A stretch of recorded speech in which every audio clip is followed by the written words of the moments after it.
Welcome back, everyone, to the Deep Dive. We've got a really interesting one today, all about entrepreneurial success. How do some businesses get so incredibly huge? It's a question a lot of people ask. Exactly. Yeah. And, you sent over this paper, it's called Under the Weight of Heavy Tales, a power law perspective on the emergence of outliers in entrepreneurship. Yeah. And it's really fascinating. It gets into why a few companies, like you think of an Airbnb or a Tesla, become these massive, massive businesses. Right.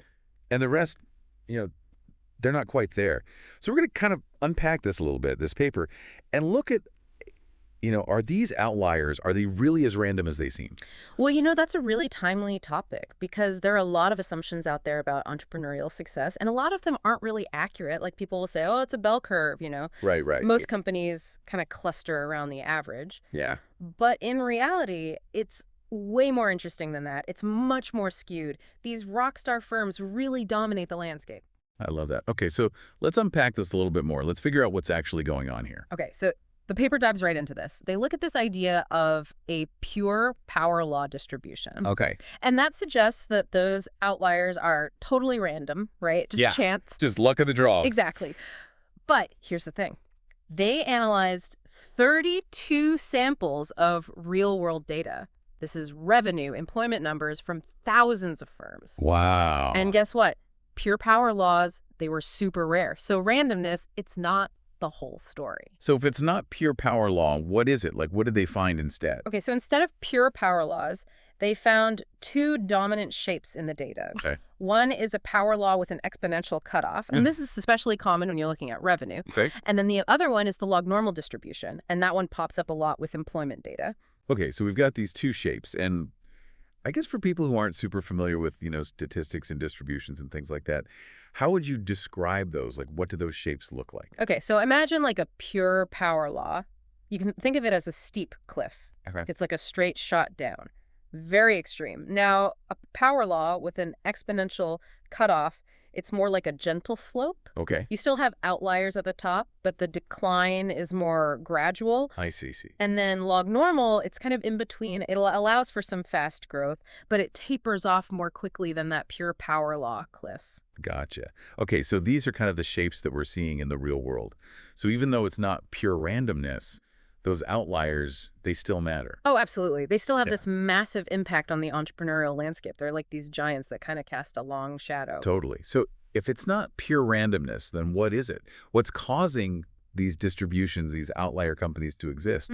Well, that's where the research gets really interesting. They point to these 4 categories of what they call generative mechanisms. Oh, I like that. Generative mechanisms. Yeah, it sounds fancy. It does, yeah. But it's basically the underlying forces that create this uneven playing field. Okay, so this is what's making some companies successful in a way that seems almost unreachable for everyone else. Right, and those 4 categories are super important for understanding why some businesses really take off. Okay, I'm hooked. Let's dive into these generative mechanisms. What's the first one we should talk about? The first one is contextual effects. Okay, contextual effects. Break that down for me. Basically, the external environment, it plays a big role. So timing. Timing, absolutely. Yeah. Think about it. If a company catches a hot trend or, there's a big shift in the industry, Yeah. their chances of massive growth, they just skyrocket. Right. So I don't know, niche markets popping up. Yeah. Or viral marketing going crazy. Or even a whole industry changing. Going through a disruption. Exactly. All of that falls under contextual effects. Okay. Think about the rise of all these specialized apps. Yeah. That's niche proliferation. Right. Makes sense.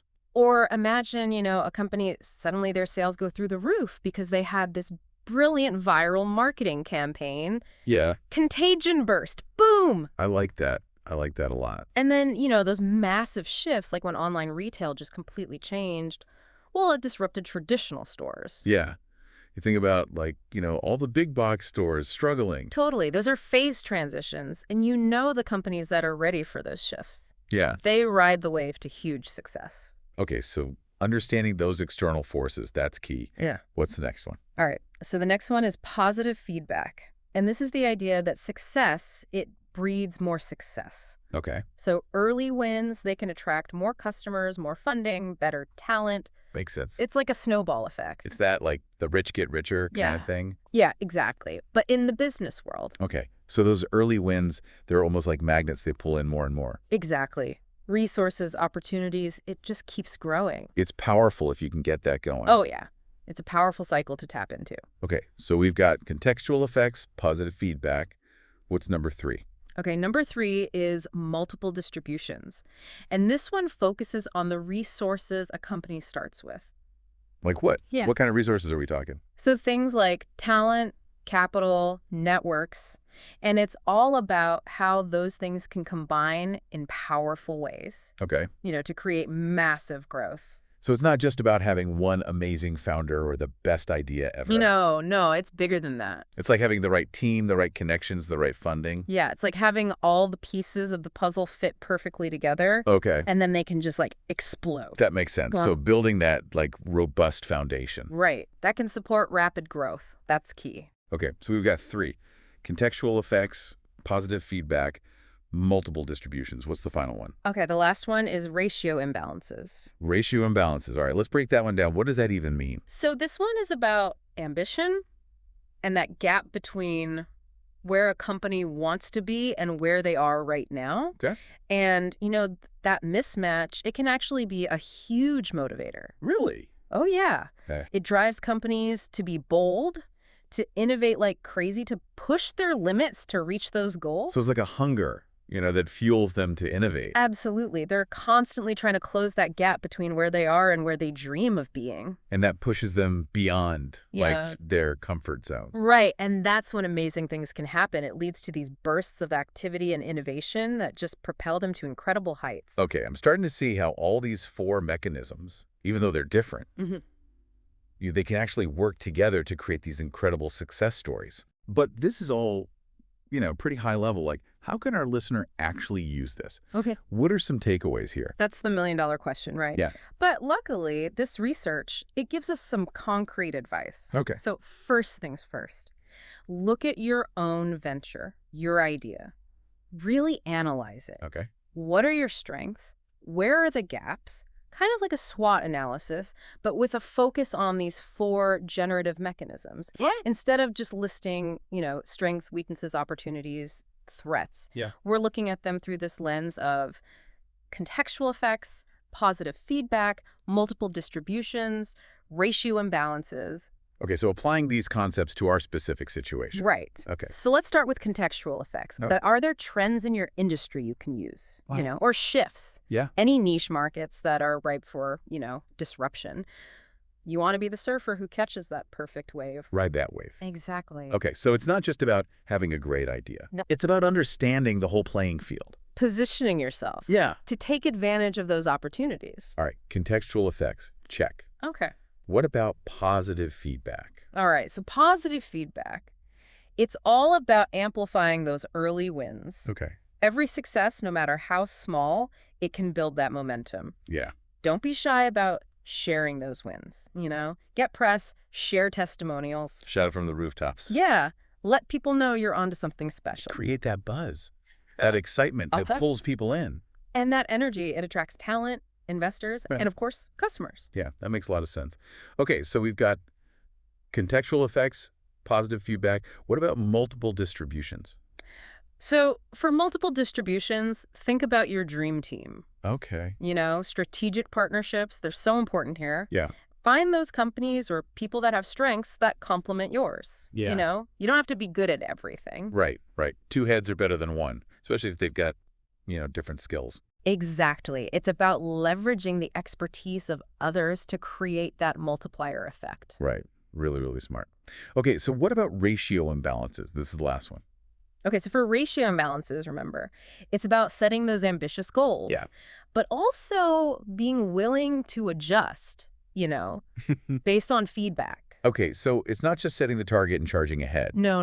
It's more nuanced than that. You got to be flexible. You need to be able to respond to the market. Yeah. Think of it like navigating a ship. Okay. You have your destination in mind, but you're constantly adjusting course based on the winds, and the currents.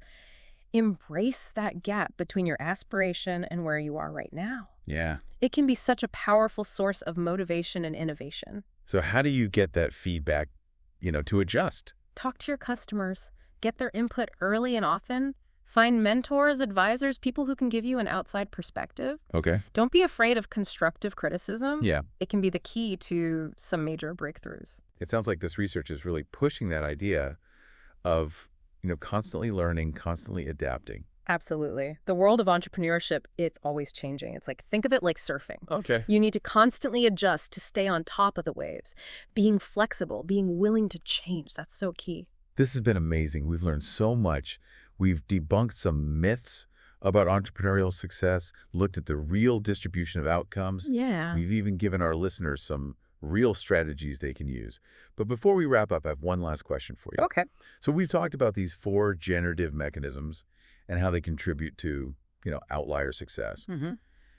Do you think certain industries or types of businesses are just more prone to producing outliers, based on these mechanisms?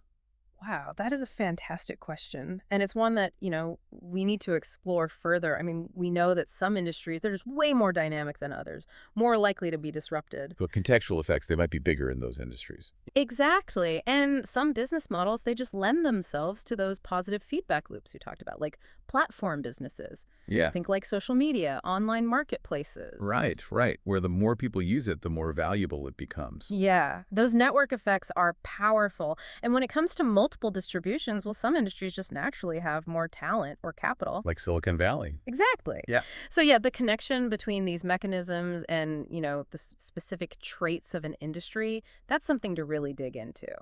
That's fascinating. So we're not just thinking about individual companies anymore. We're looking at whole industries. It's like zooming out to see the bigger picture. You can start to see which industries might have more potential outliers, based on these generative mechanisms. Wow, that's a huge idea. Right. I mean, think about the implications for investors, policymakers, even educators.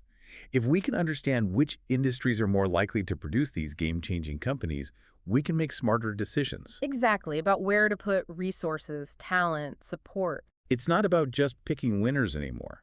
It's about understanding what creates those winning conditions in the first place. I love that. That's a great way to put it. And that understanding, it can help us boost innovation and growth on a much larger scale. This has been mind-blowing. We've really uncovered a whole new way of thinking about entrepreneurial success. It's been a pleasure diving into this with you. It's always exciting to explore these complex topics and find those hidden patterns. Absolutely. And I'm sure our listeners are feeling inspired too. So until next time, keep exploring, keep questioning, and keep pushing those boundaries in the world of entrepreneurship.